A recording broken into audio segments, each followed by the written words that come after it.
Good afternoon. Thank you for joining us today. I'm just going to give you a few webinar logistics, and we want to welcome you and thank you for attending the Black Resilience in Colorado first anniversary update. This session will be recorded and distributed in a follow-up email. You're welcome to submit questions during the presentation via the Q&A feature. We will try to answer any questions as they arise. Our staff will be making a list of all questions, so any that we don't have time to answer today will be addressed when we follow up with the webinar recording. If you would like to turn on subtitles or closed captions for this meeting, please click the button in the bottom right-hand corner of your Zoom screen and select Show Subtitle. You may also choose to show full transcript. Thank you so much and enjoy today's webinar. I turn it over to our President and CEO, Javier Alberto Soto. Thank you so much, LaDawn, and thank you all for joining us today. The Black Resilience in Colorado Fund is a model for philanthropy that is rooted in racial equity. Community engagement is at the center of everything that the fund does and everything the fund is about, from its leadership to grant making to relationships. And BRIC reflects the insight, the knowledge, the purpose of all the local leaders who have come together to create this very special initiative here at the Denver Foundation. It's important to note that this is the culmination of an over 2-decade journey for the Denver Foundation.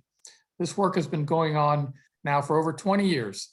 LaDawn has been central to all of those efforts from the beginning, as has been David Miller, our former CEO, who launched us on this path over 20 years ago. As you know, BRIC was launched last summer at the height of a global pandemic and at the height of a movement for justice that was sparked by the murder of George Floyd, but had been building for so many years in our country. Under the leadership of LaDawn, our advisory committee, so many donors and partners and stakeholders who have come together over this past year, it's really been a truly exceptional inaugural year for BRIC. And I think all of us can take great pride in that. Over $2 million raised and over $1 million in grants have gone out in the past year. That's an exceptional start to an initiative like this. And so with all of that momentum, with all of you standing shoulder to shoulder with us on this journey, I'm very, very excited about what the future holds for this work and for BRIC here in the Metro Denver area. So with that, I want to get us started. And to do that, I'm going to turn it over to our good friend, JC Futrell, who's the Education Director at Redline Contemporary Art Center and is also a renowned spoken word artist. JC, take it away. Thank you so much, Javier. Thank you, BRIC, for the honor of being part of such a impactful program, an impactful fund, an impactful community resource. Special shout out to LaDawn for making this happen. Without your dedication and your tireless work, we wouldn't be here right now. So thank you for that. It is my pleasure to be able to broadcast to you from Redline Contemporary Art Center here in historic Five Points during Juneteenth to celebrate this historic occasion, which is our year-long anniversary. So thank you so much. With that being said, I'd like to get into a poem that I wrote when I was asked to be an invited speaker in Harlem, New York for the 40th year anniversary of the Black Panther Party, celebrated there. This particular piece has been performed all over this country. Even notably with one of our recent BRIC recipients in Slam Nuba, We Cut Heads, which is a performance poetry event and workshop that you guys should check out that is hosted right here at Redline. So with that being said, I'd like to give you this poem entitled Ring.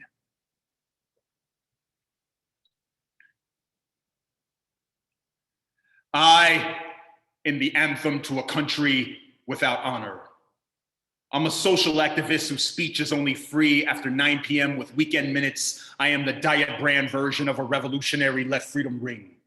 Let freedom ring in the stem of every crack pipe. Let the blue smoke lift until it sets off the fire alarms. In heaven, let freedom ring for the 100,000 souls trafficked into America every year, 80% of which are women. Slavery still exists. Let freedom ring. I am a failed suicide attempt. I am the scar as a constant reminder. I am peace and quiet. Let freedom ring in the canals of the lower Ninth Ward. New Orleans, where the only debris left are the living and breathing people. Let freedom ring for Nicholas Hayward, Amadou Diallo, Paul Childs, George Floyd, Elijah McClain, and any other life wrongfully taken by those sworn to protect us. Let freedom ring because I am the last tear Mandela shed in captivity. I'm the only bullet Fred Hampton fired in defense of his home. I am Joe Louis's left cross that crippled Nazi Germany, and I am Jesse Owens' running shoes. I am the first star that Mae Jemison wished upon.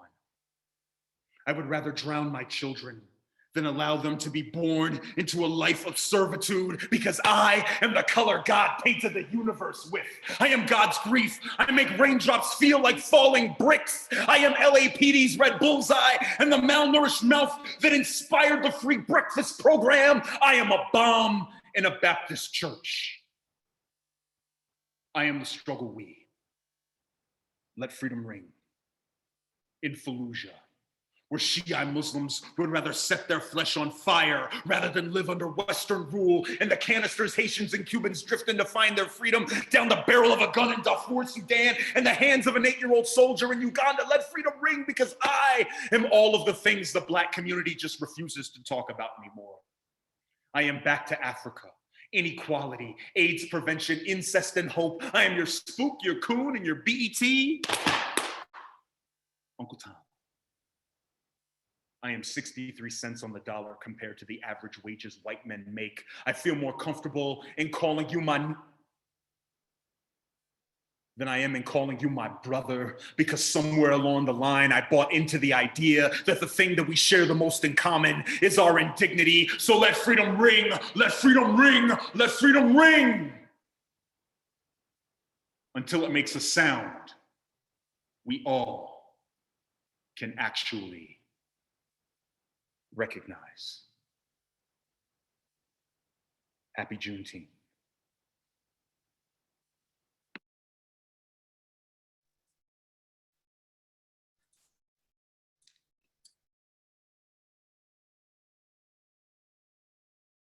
Want to give that a proper pause and salute to the beautiful poetic words and heartfelt sentiments that JC has expressed. We just thank you so much for your gift of word and heart, JC, and kicking us off today in such, in a moment of reflection that BRIC represents, not just this last year, but over 400 years in the making. And so thank you so much for your beautiful words. And today we're going to be joined by different folks who have been involved in this journey thus far. BRIC has been in a whirlwind path for 1 year. And I'm so excited to share some of the things that we've been working on, but also to bring forward some of the voices who have been beautiful partners as we continue down this path towards what BRIC is all about, and that's building strong Black communities, brick by brick. So the first person who's going to join me, and we're going to talk and share some updates together, is none other than Yvonne Moore.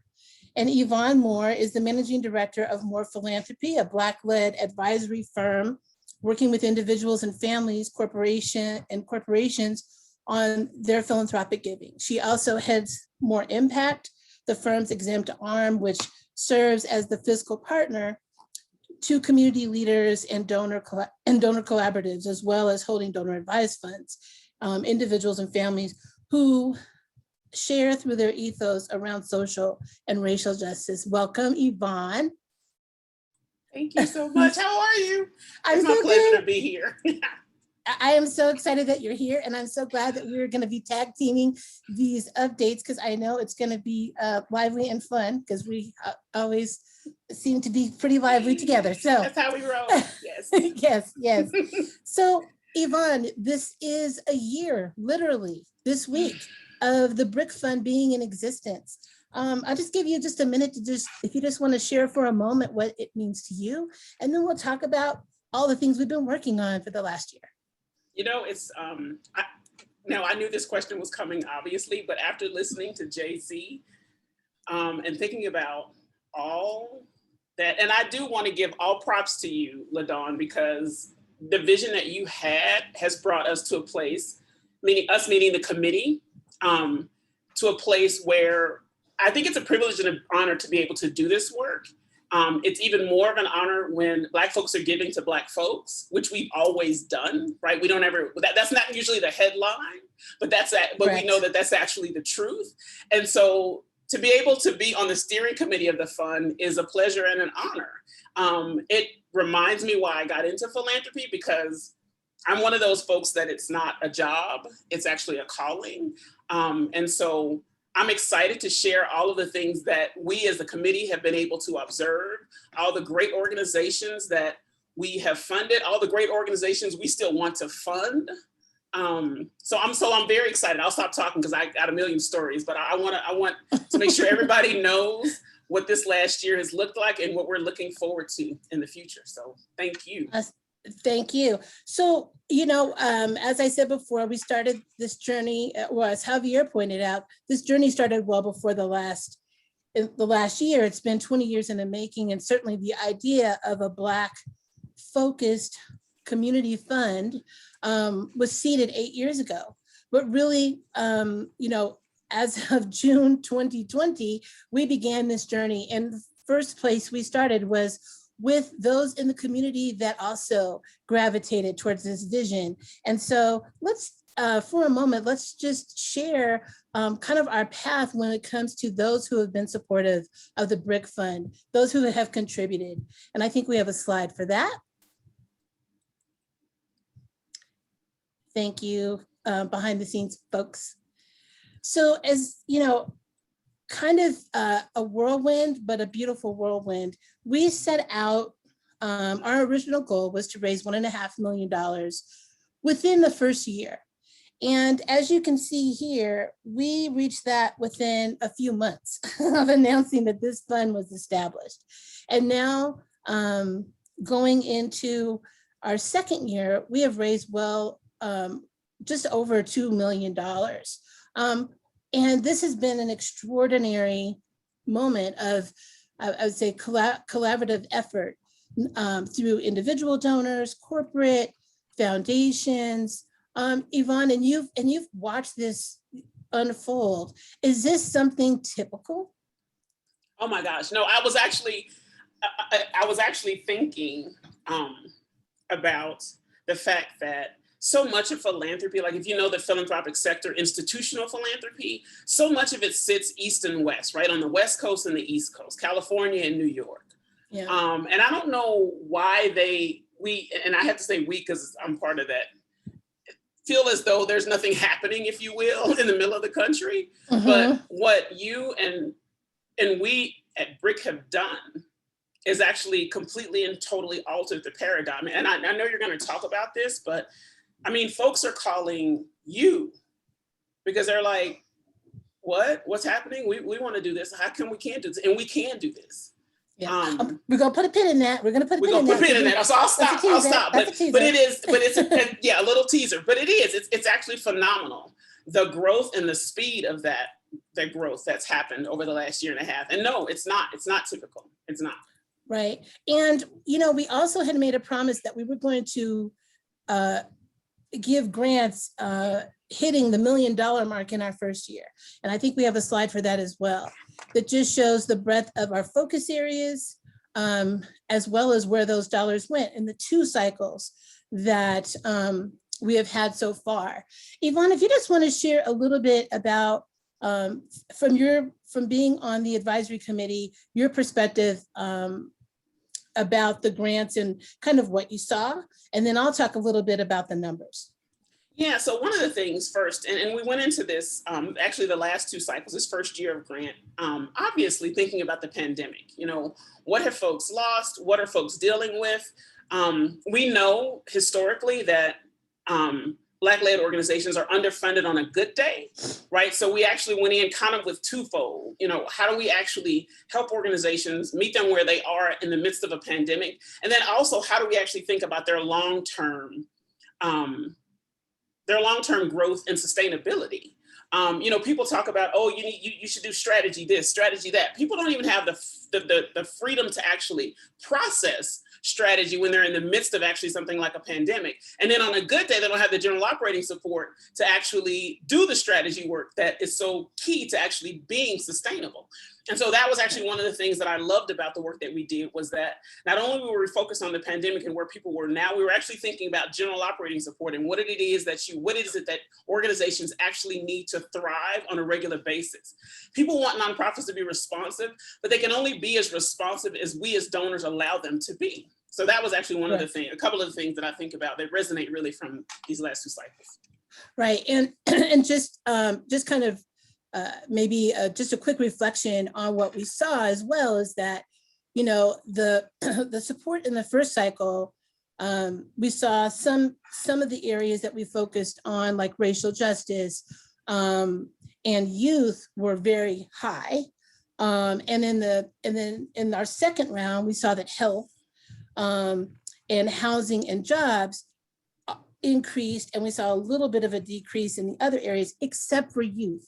And one of the things that as we were talking and preparing for this, you and I had talked about just how typically just in community, and I wouldn't even just say Black community, though I will say certainly shows in the numbers that we saw, that we're always thinking about the next generation, how we are supportive of them, how we are trying to set them up for success, and how we're trying to really wrap our arms around them, and I would say maybe even shield and ensure that they're hopefully in a safer space. And so I think that's evident in the grants that were made, the organizations that were supported, again, with that latitude of general operating support to ensure that the organizations could meet the need of the community in a flexible way. Because I'm, in general conversations with our grantees, we saw organizations were stepping well outside of their usual mission statement and direct work to address the immediate needs and the call out from Black communities, particularly when in the midst, as you said, a pandemic, you go where you trust, and you trust the organizations that sit, live, and understand who you are historically, culturally, and I would say even with that melanin connection. So, something that is very important. I just wanted to add too, I'm so glad that you actually, identified youth, because I think this is a moment, right? We were already in a moment that was actually very frustrating, I think, for youth, and how do they actually move to the next stage, right? The economies are changing, the world is changing, and how do young people prepare, right, for the global economy, right? How are they positioned, right? It's not just enough to go to school anymore. It's your networks, is how you're positioned to do that work. And I think that was actually very important, and so appreciative of the organizations in the community who got that and understood that. And I think the other thing too is that oftentimes when we do this work, we're actually focused only on survival, but that's not how people function, right? I was so excited by this very last cycle in which we actually looked at some arts organizations, because especially in a moment now, expression is so critical to who we are, whether it's storytelling, whether it's poetry, however it is. And that's actually what a community needs in order to thrive. I don't think anyone on BRIC, on the steering committee, or anyone associated with BRIC is actually interested in people just surviving, right? We're actually interested in people thriving, right? And that actually, to understand the importance of arts, as well as actually, just in like your daily life, let alone getting past something like a pandemic. That was actually very exciting to see too. Yeah. Yes. Well, and what we also know is that grants are not they're not the pill that's going to address what is needed from these amazing organizations that really are rooted, that are birthed and rooted in the Black communities, in our communities. And so I'd like to talk about a couple of ways in which we have been able to connect and build capacity beyond grants. One of those is the BRIC Loan Fund, which is, I'm going to talk a little bit more, and we're going to meet our first loan recipient a little later. But this loan, the BRIC Loan Fund, was really seeded by a partnership forged with the Urban Land Conservancy, who saw through their ground relationships with nonprofits the importance of having access to capital for capital improvements, for pre-development, for moving into a space in which maybe organizations are seeking to purchase their own building, or long-term leases and what might all that entail. And so Aaron Mirapol, the president and CEO of Urban Land Conservancy, reached out and offered a partnership, providing us with I would say a cash line of credit of $250,000 that we could offer low interest loans to Black-led and serving nonprofits. And this has been a game changer in how we're thinking about, I would say, on the ground ownership of Black nonprofits, of how they will own their space and be fully supported, not just in programming, but in authentic physical space as well. So we're very excited about that. And like I said, we're going to talk with our first loan recipient a little later. But also in this year, two programs, one that is in its 10th year and one who is wrapping up its first year, have now kind of been folded into the house of BRIC. I was going to say an umbrella, but when you say BRIC, that sounds like a house or foundation. So.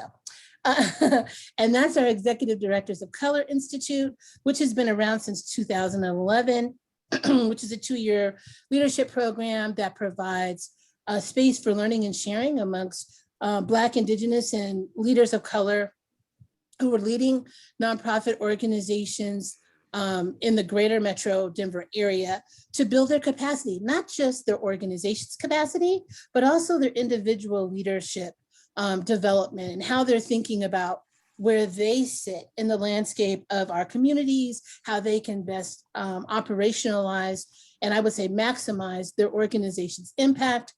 And then also even think about their trajectory as leaders and even those who are going to come after them and helping to institutionalize best practices. And I would say not just best practices according to what is typical for nonprofits, but also authentic to being organizations of color. And also our landscape project initiative, which was built off of a research project we did a couple of years ago, that is focused on not just Black, Indigenous, and people of color-led organizations, but also white organizations as they work to become more racially equitable internally. That's addressing things that may demonstrate bias or ways of working that are harmful and not helping the communities that they serve. So how might they address their policies, their practices, and how they're doing the work? Yvonne, you've gotten a chance to witness kind of as this has unfolded in this year, these additions to BRIC's portfolio, if you will. You want to share a little bit about your insight and thoughts about those additions? So first of all, I'll kind of go backwards. I'll start with the landscape project in cohort. And I think, let's just be honest. When we think about white dominant culture and where a majority of the funding goes to, it's not enough just to fund our people. I have no problem with that. I think most folks know I'm unapologetic about that. But we live in a society and we actually navigate and have helped build a society. And so all of these questions have to be answered and responded to. And so I'm actually excited about, the 10 allies, because that's what I'll call them. I think that's the right word, allies who have actually, they say, you know what, we can do better. We want to do better. Right? It's one thing to talk about, it's another to do it. So very excited about the landscape project and the work that's happening there. And I mean, I knew about the EDCI project before I even moved to Denver. So I just, it's like the reputation precedes you. The work that is happening, as a former project director and ED myself, the work the tireless work that goes into just being an executive director, I don't think everyone understands. Because if you truly respect the work and the organization and the people that you are trying to lead, it's exhausting. It can be. And so to have this kind of support, and it's actually, 1 year is not enough, 2 years, right? Things change so very quickly. And I can't even imagine, well, actually I can, because I'm a director myself now, what directors are happening to actually go through. And it's been a while, right? I still wear that philanthropist hat or the donor hat, but now I'm running, my own nonprofit. And so like what directors are going through at this moment, this very moment, the sector, the nonprofit sector is changing. So again, I got a million stories. The sector is changing. And I think that to hold this program is so very important for BRIC. We'll talk later about accountability and power and all that kind of stuff, but I'm so excited that this will sit with us. Right. And I think along with those allies, as you mentioned in the landscape project cohort, there's an opportunity also, I think, for organizations of color to also do some reflection about how to stay authentically themselves. Yep. Because often when you are the minority in the landscape, there is a push for you to assimilate to what others are doing in the ways which they're working. And the whole reason why you started the organization is because you fit a unique niche, because you understand your community. Yep. And so to be able to also hold space to do self-reflection on how to institutionalize the unapologetic, authentic self of an organization of color is also critical. And so to hold the space for folks, for white-led organizations and BIPOC-led organizations to not only do their own work, but also to learn and share, be vulnerable, and be intentional in a space together to hold each other accountable is something that I think is going, this is not going to be a fly by night. I think this is going to be something that's going to be, well, and it's already, because we're already getting a request to be in the next cohort. So this is going to be an expansive work, and I'm really excited about where it's going. And I can't say enough about the EDs of Color Institute. I mean, 10 years going strong.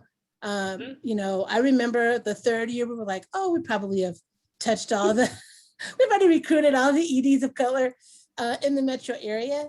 And 10 years later, we have 33 participants this year, over 130 alumni, and people already sending us their information to be in next year's cohort.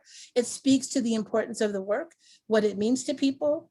And I think it also speaks to the network and this kind of family-oriented way of partnership that is happening even amongst those who have participated. So it's really exciting for this also to be a part of BRIC's work. Now, we would, this is, I guess, a place where we do the shameless plug about our community presence and some of the things that maybe a lot of our attendees in today's webinar have gotten a sneak peek or have gotten an e-blast about, and that's our new website and social media. So I know, I see your star rising. Are you signing autographs yet? Because I saw you in a post, Yvonne. Me? Oh. I have to thank you for that. I know, actually, yeah. My star is rising, yes.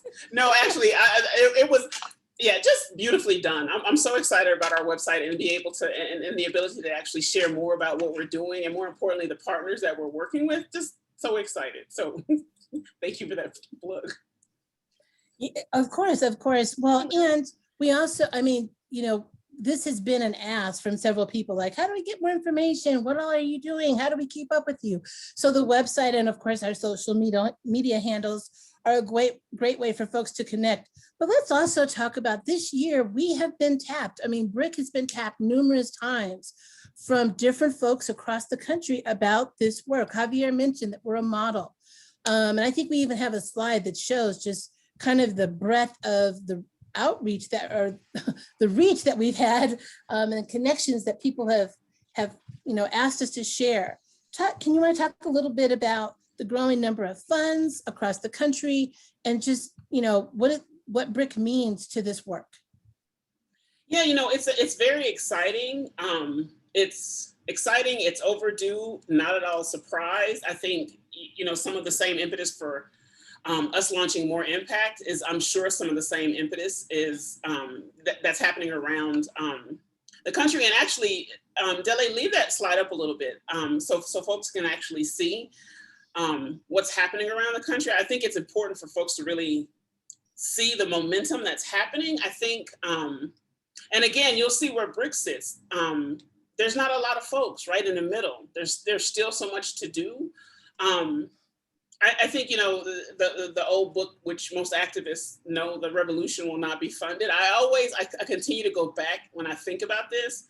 And then I often say, the revolution will be funded. It can be funded by us, right? We don't, there's a whole other conversation to be had around, repairing and reparations and relationships and that kind of thing. Yeah. But we don't need to wait. We can do those things simultaneously, I guess is the best way to say it. Is right. We can actually talk about those repairing relationships, but then we can also do it ourselves. Right. And this is what you see happening around the country. And it's very exciting. There's actually nothing that keeps us from doing what we want to do, how we want to do it. And Ben, I see your question. Can't wait to get to that. And actually, if it's okay, I'll just go ahead and kind of incorporate it. And Ben, if you have follow-up, that's actually totally fine. How does BRIC plan to avoid the pitfalls of falling into ingrained whiteness within the philanthropic sector? And actually, we talk about this on a regular basis. It's right. We don't actually want to replicate the behaviors of institutional philanthropy. And we actually work as a committee with great leadership by LaDawn in order to make sure that we don't do that. And, this year has brought, lots of racial justice funds and social justice funds. And what I tell the clients that we're working with is that it's not just whom you invest in, it's the entire process. It's how everything works. Yes. It's not just the organization. So those are some of the things, we talk about accountability now. This is why we try to stay close to community. This is why you can call LaDawn. Right? This is why you can actually call any of us, the steering committee, or email us, because we want to remain accountable to the Black community. So feel free to keep asking that question. Let's check in again next year, Ben. And definitely the accountability piece. And Yvonne, that's a perfect segue into, I guess, kind of the wrap of our part of this conversation today is, you're on the advisory committee. You, as you've already said, you recognize the importance, and this committee does, and I think I would say as well the foundation does, and how this committee was structured. It's all Black leaders from very diverse lived experience, work experience, life experience, et cetera. Share a little bit about, I guess, kind of how that sits with this committee, but also how it's informing the future of BRIC. So we are a very diverse committee. It just so happens I come from philanthropy, but I'd like to think I'm not a typical philanthropist. I was having a conversation. I did the keynote yesterday at the Council on Foundations conference for global grant making. We do a lot of global grant making, and one of the things that I brought up is that. I'm not trying to do things the same way and expect a different outcome. That, us leading things actually is not weird. It's not odd. It should not be. We have resources that we bring to bear. And I think that, the diversity of mind, the diversity of experience, like LaDawn said, is so very important. So it just so happens that I happen to be in philanthropy. That's not, JC is on the steering committee. So we bring a lot of different folks to the committee to do this work. I think, issues, again, of accountability are things that we're thinking about. I think we're thinking about issues of power, right? Again, kind of, Ben, to your question is, who's actually on the steering committee? Who's actually making decisions? How often do we actually go back into community to find out from them what's happening? How do we engage with grantee partners once the grant is done? How do we maintain relationships with grantees? How do we maintain relationships with people who didn't get a grant? Right? As we continue to fundraise, we always want to give more. So I think the issues of power. So I think those are some of the things that, and I think one thing is partnership, right? Who are our partners? as we do this work, I think the time for explaining ourselves is long past. And so we want partners who understand what we're trying to do. We don't have to do, I was talking about this again yesterday, more analysis, extra analysis. Like, no, I don't understand what you don't understand, right? So we want partners who actually share that vision for funding unapologetically in Black communities. So I'll stop. Great. Yvonne, thank you so much for, walking us through, walking us through our updates. Well, not all our updates, but most of our updates about the BRIC Fund. We've come a long way in a short time, and I'm really excited for my next guest. So thank you so much. And I'm excited about our next guest because he actually is one of our BRIC community partners, and his name is Narcy Jackson, and he is the executive director of the Athletics and Beyond nonprofit organization. And just a little bit about Narcy. He is a graduate of the Executive Directors of Color Institute. In fact, he was in the first class. His organization is also a recipient of a myriad of grants as they have evolved, and as the organization has evolved through the Strengthening Neighborhoods program. They were in the first group in our first grant cycle to receive a BRIC grant. He's also received an Executive Directors of Color coaching grant, and drum roll please, Athletics and Beyond is the first recipient of a BRIC loan fund for their new wellness center, which opens officially this weekend. Welcome, Narcy. Hello, everybody. LaDawn, thank you.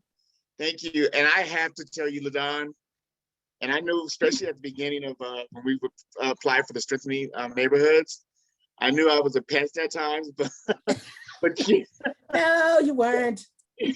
But just the start of the funding that we got from Strengthening Neighborhoods was huge in our development of going from out of pocket to receiving some form of funding that was over $1,000, and it was over $2,500, and it was over $5,000. And those checks, just to look at them, I had to pinch myself at that time when we was doing it. And then, your resiliency. We've talked about this vision that you have in passing and in some of the workshops and things that we've been together. The EDs of color gave me a peace of mind. I did not know there were other people out there going and experiencing the same things that I did. And I love everything that was shared so far.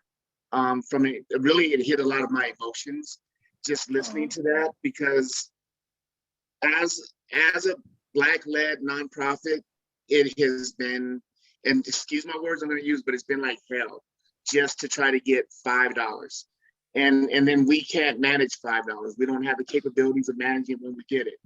And every excuse under the sun has been thrown at us over the years.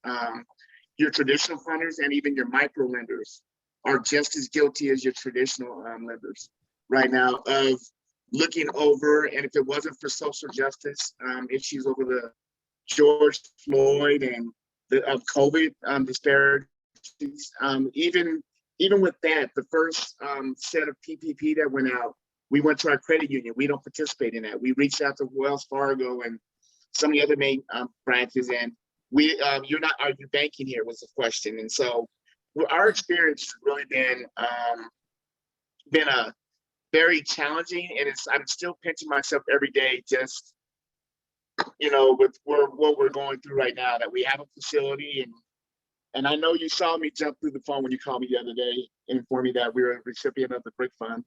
And I'll go into why your timing was great on that. Awesome. Narcy, but before we get a little further, because I have a couple of questions for you, can you just share in a sentence what Athletics and Beyond does for our partners today in this webinar? Okay. Athletics and Beyond is a youth mentoring program that uses athletics as the hook. That is how we capture the attention of our young adults. Great. And you all have been around since 2005. We're going on 17 years. Awesome. So, you mentioned before about kind of the gauntlet of going to microlenders and other foundations.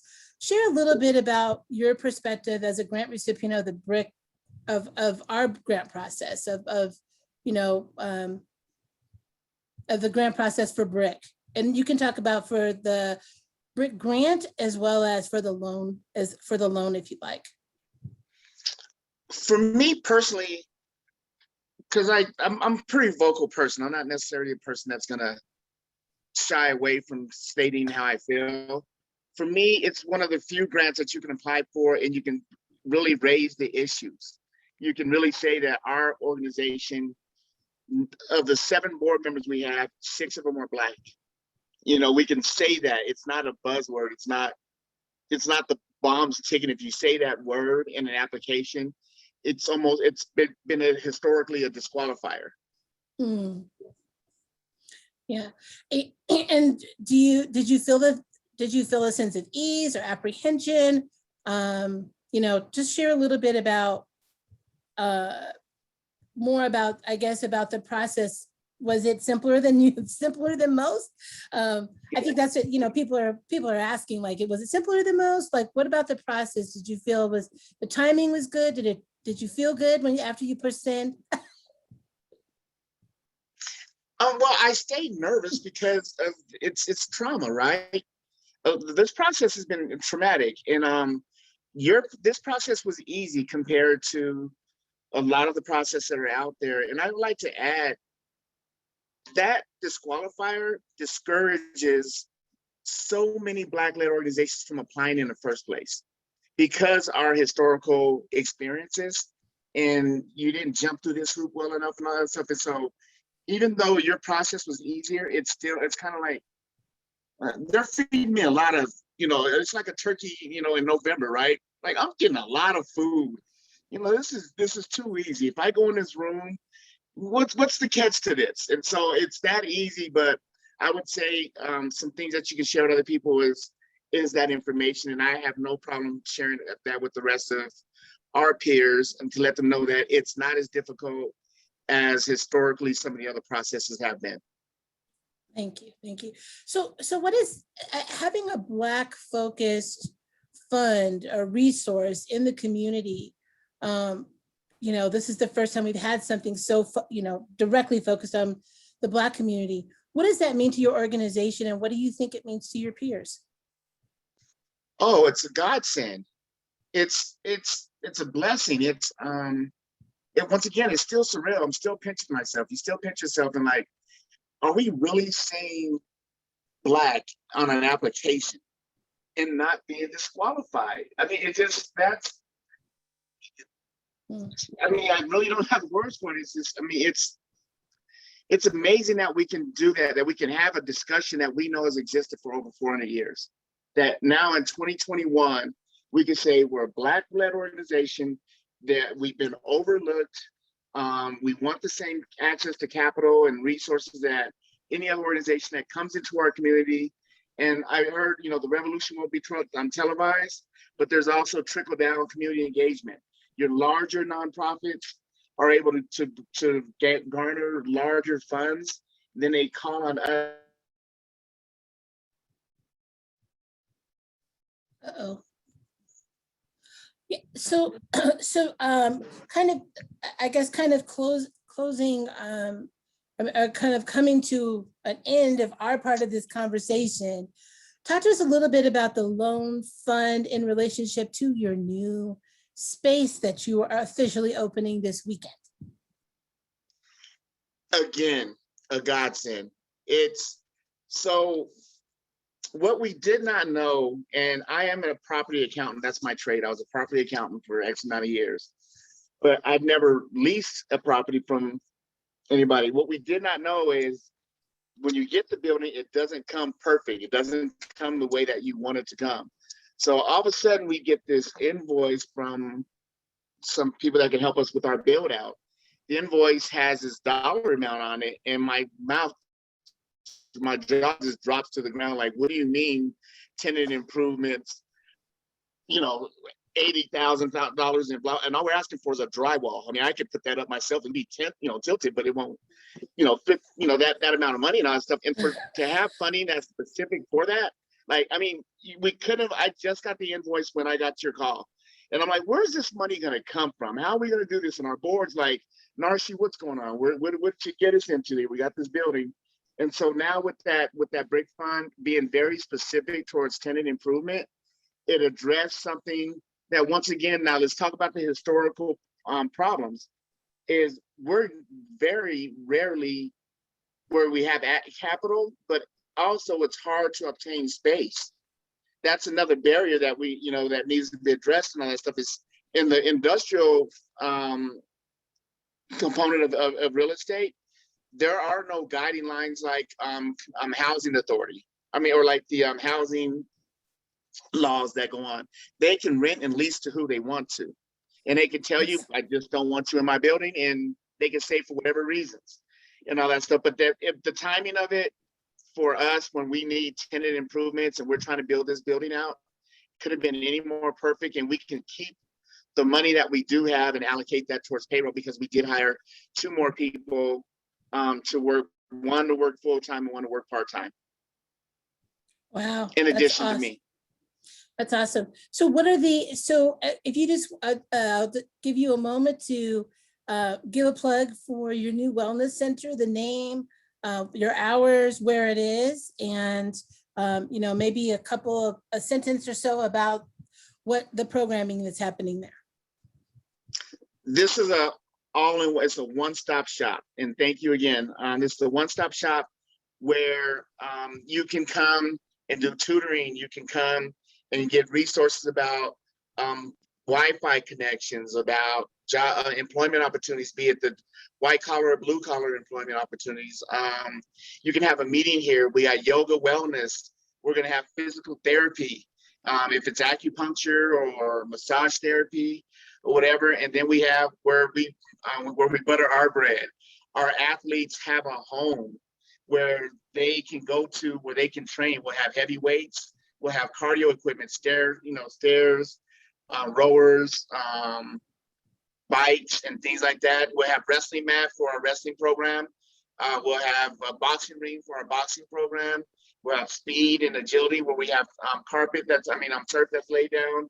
So we have everything. We just fed 1,000 people on Saturday with 10 for 10. And then we fed another 100 people breakfast with another youth group this past Sunday morning. And I want to just add this one thing that's really amazing to me, that sits me back and lets us know why we need this building and facility, is our kids are coming at us like, we needed this. We have a place that we can come up. These kids just drop by like, Coach, we want to do this. Can we come meet at 8 o'clock tonight?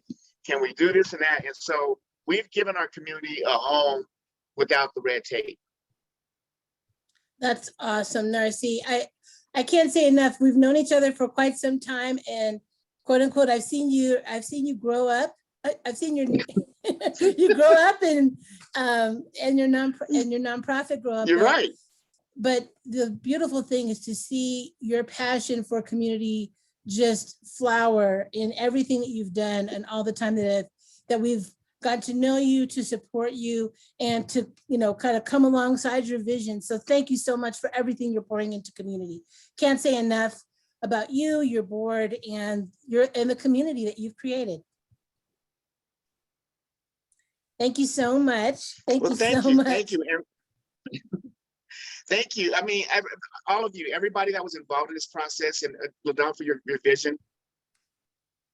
I'm still pinching myself every time I pull the keys out of my pocket and I open the door. My brother was in town 2 weeks ago. He's the co-founder of our program. I gave him the keys, and really kind of emotional for me right now. It just hit me from what I just said. I have a key to my building. So for 5 years, I have a key, and I don't have to ask anybody to come to the house. That is, awesome.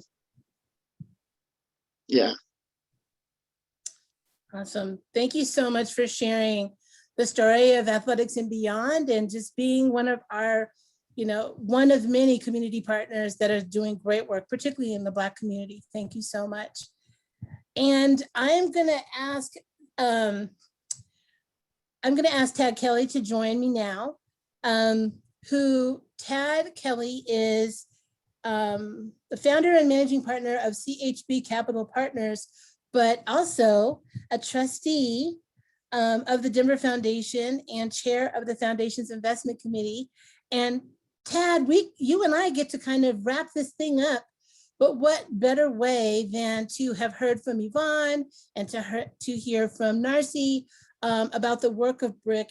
And I would say, I'd love to hear your reflections on how you see this connecting with your hat as a trustee of the foundation. Thanks, LaDawn. Yeah, no, it's a real honor to be part of this 1-year anniversary update call. And I, props to JC for setting the right tone at the beginning here.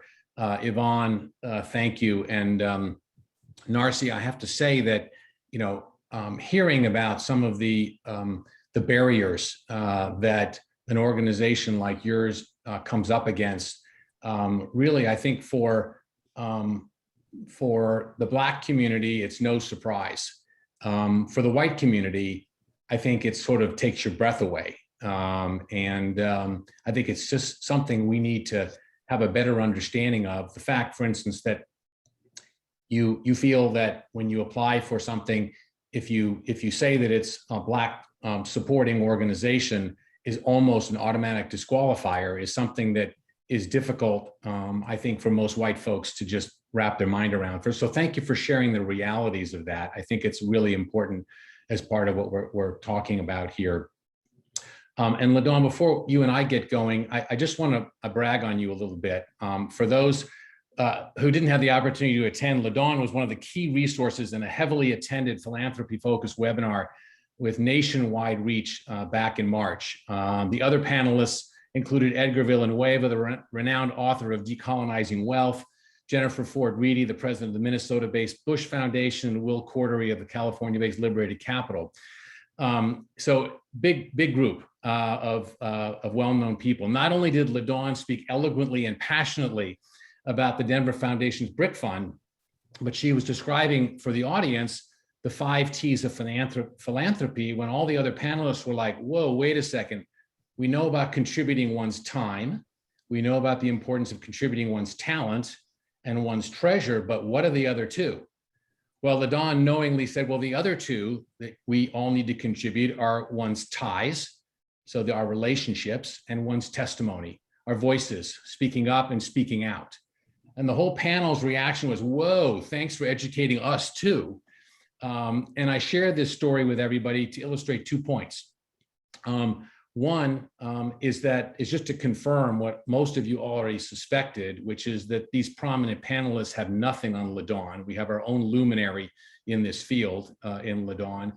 But the other is to point out that the Denver Foundation's reach is way beyond the Denver metro area.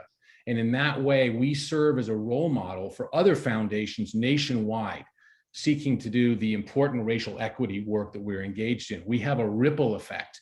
Our work is multiplied in ways that that we don't really necessarily fully understand. And it's an opportunity for leadership that the foundation has taken on. So anyway, I just wanted to lead with that.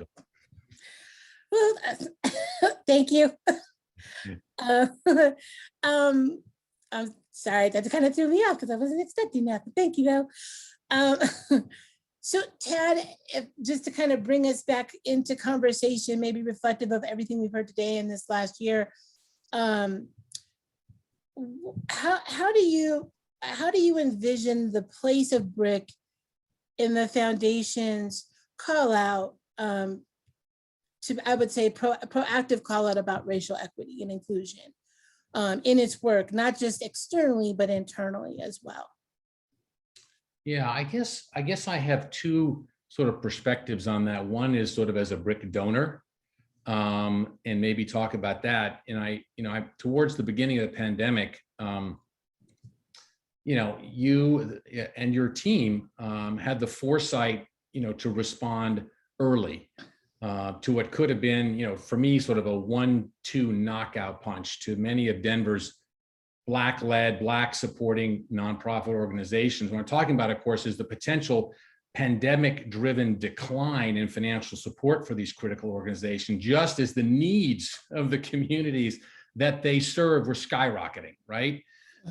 So, from a personal standpoint, for my wife and for me, the formation of this BRIC Fund was another example of creative, responsive leadership on the part of the Denver Foundation, and contributing to it personally, in a significant way and in an early way was really an early decision, an easy decision for us. I think the other perspective, really is sort of more institutional, and as a trustee of the foundation and as chair of our investment committee. And from that perspective, the important racial equity work that we're doing at the foundation has to be part of everything we do, right? We talk about bringing DEI to staff, bringing it to trustees, making sure that we're supporting the right organizations with our grants. But we have to remember that as a foundation with over $1 billion in assets, right?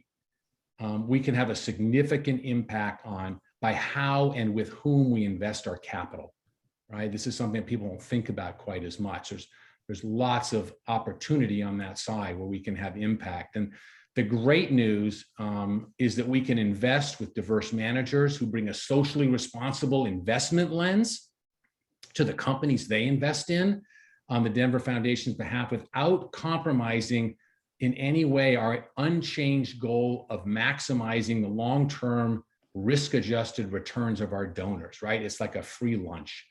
And as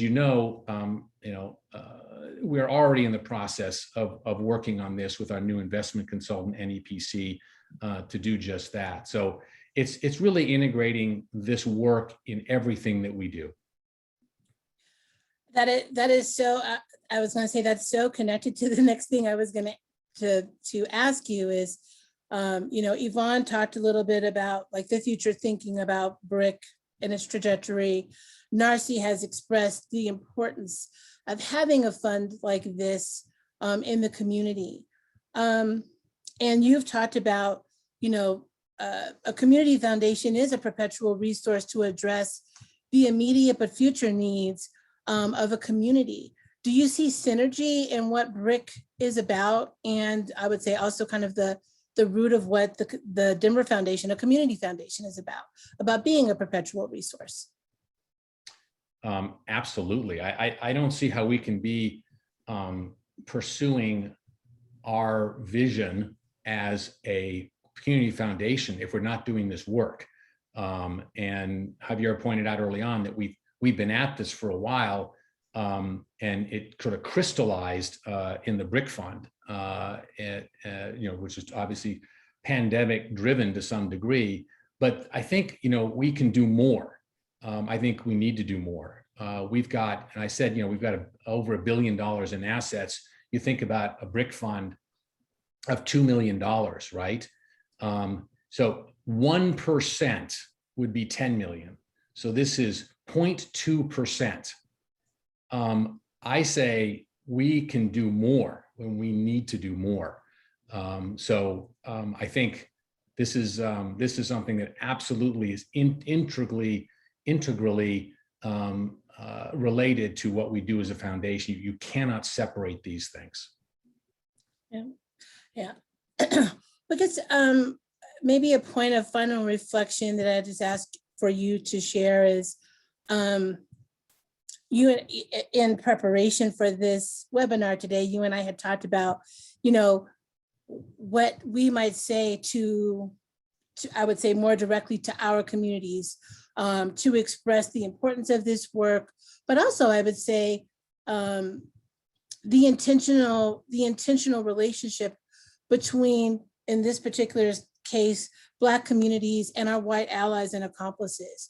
Would you mind sharing a gentle reflection before we wrap the call today? Sure. No, I'd be glad to. I think maybe I could leave everyone with a couple of final thoughts. One is really, while the BRIC Fund has been a huge success, I'm a little concerned that people would walk away from this call with the idea that the fund kind of has done its job. of bridging critical Denver area nonprofit organizations, which are Black-led and Black supporting, to sort of the other side of the pandemic, and sort of our work is done now. And I think that's obviously a big mistake. I mean, hearing Yvonne talk eloquently and Narcy about what we have going on here, I think the point I would make here is that the work has really only just begun, and the need is greater than ever.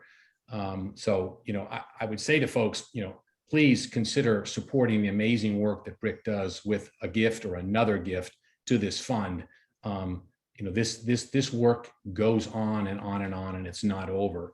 The other thought, I guess, I would leave maybe with everybody is that it is especially important that white folks like myself understand that as allies and accomplices, as you say, LaDawn, of the Black community, we have to help lead the way with our 5 T's, right? Why is this? Well, because the reality is, and we can all acknowledge this, that the levers of power and wealth to affect change are held almost entirely by the white community. That's just the reality of the situation. As a result, the burden of this work falls rightly and disproportionately on us. We as the white community, as allies, as accomplices, we absolutely must do more. We have to do our part with concrete action. So well said. And I can't even, thank you so much for just sharing your thoughts and reflections and bringing your leadership as a trustee, but I would also say as a white ally and accomplice to this conversation. So well placed and so much appreciated today. Thank you so much. Thanks to you, LaDawn. Thank you. So we are close to time, and I want to make sure that we close this webinar with Daly, if you could put up the slide about how folks can stay engaged and involved with BRIC. And so we ask that if you have enjoyed today's webinar, gotten some nuggets from the conversation today, and see yourself as a partner and supporter of BRIC, we ask that you spread the word by sharing our website and our social media handles. We also have articles and webinar links. We will include those when we share the recording from today's webinar in the e-blast that will go out in a week. Also, we ask that you think about and seek out Black-owned businesses and support them. This is one of the ways that you can also engage your treasure in the Black community to build support and strength of those businesses and organizations. If you're a Denver Foundation fund holder and you've heard some things here that you would like more information about the BRIC Fund, please contact your relationship manager. And then finally, if you're interested in the BRIC programs, please contact me directly, LaDawn Sullivan at bricfund.org. And I'm happy to share more insight about those programs or ways to partner and spread the word about those programs. Thank you, Dele. And then lastly, I'd just like to share just a moment of gratitude for this last year. This 2020 into 2021 has been unprecedented on so many levels. But often in times of trouble and tribulation, I would say the true human spirit or the love of humankind often rises to the top. And I think that is embodied in the BRIC Fund, in those who have supported, whether you be donor, peer funder, corporate funder, community partners, our grantees, our advisory committee, staff of the Denver Foundation, board of the Denver Foundation, and everyone and anyone who is supported in any way for this fund, one, to be established, but two, for it to be in this space and in this time for this moment. The one thing I can say that is repeated in my head every day is that BRIC certainly speaks to a quote from a dear friend, that particularly for the Black community, We say nothing for us and about us without us. And that's what BRIC embodies, that our leadership, our accountability, the ways in which we work, the ways in which we operate in community and even build partnership is all rooted in who we as Black people are historically, culturally. It's a part of our DNA of how we show up with this collective way of working to move towards progress. So I want to thank you for joining us today. And again, just in case you missed the tagline, the Black Resilience in Colorado Fund is building Black communities brick by brick. Thank you so much to all of our panelists on the webinar today, those behind the scenes, and to all of you who have rode with us on this journey thus far for the BRIC Fund. Thank you so much and have a wonderful day.